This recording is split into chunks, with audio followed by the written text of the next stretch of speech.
The giant deer survived the end of the last ice age, outliving mastodons and woolly rhinos to extend its timeline 3,000 years past what we originally thought. Ancient bone and tooth analysis has revised their final extinction date to roughly 5,000 BC. They didn't vanish in a single cataclysmic event. Their collapse was a slow intersection of climate shifts, nutritional deficits, and human encroachment. This map traces their geographic retreat. As ice sheets receded, the remaining giant deer population contracted and moved eastward, bottlenecking in the Ural Mountains and western Siberia. Around 8,000 years ago, pollen data indicates the local climate turned severely dry. The landscape rapidly lost the dense food plants the deer relied on. Simultaneously, Neolithic farmers settled the region. They cleared the remaining land for agriculture and added heavy hunting pressure to the dwindling herds. Climate-driven habitat loss cornered them, and human expansion eliminated their final refuges. The overlap of these two pressures doomed the Siberian population.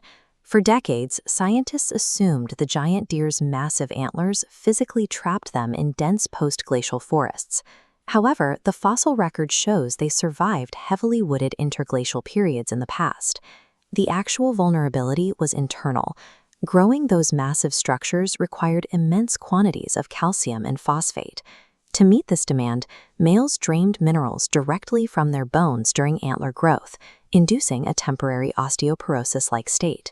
Usually replenished by grazing, the shifting post-glacial vegetation lacked the high-density minerals required to rebuild skeletal strength.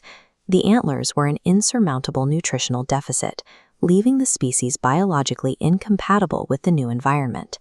Tracking global megafauna extinctions reveals severity depended heavily on geography. Notice the sudden, severe drop-off in North America, contrasting with moderate, staggered die-offs across Eurasia. Meanwhile, tropical Africa and subtropical Asia enjoyed stable climates and largely escaped this extinction epoch. The data points to a clear rule.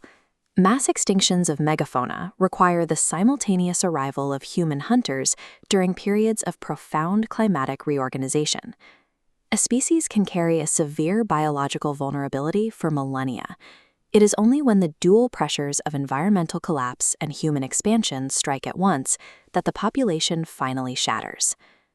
This video is brought to you by the IELTS Focus Center. For rigorous preparation, contact 084-770-5973.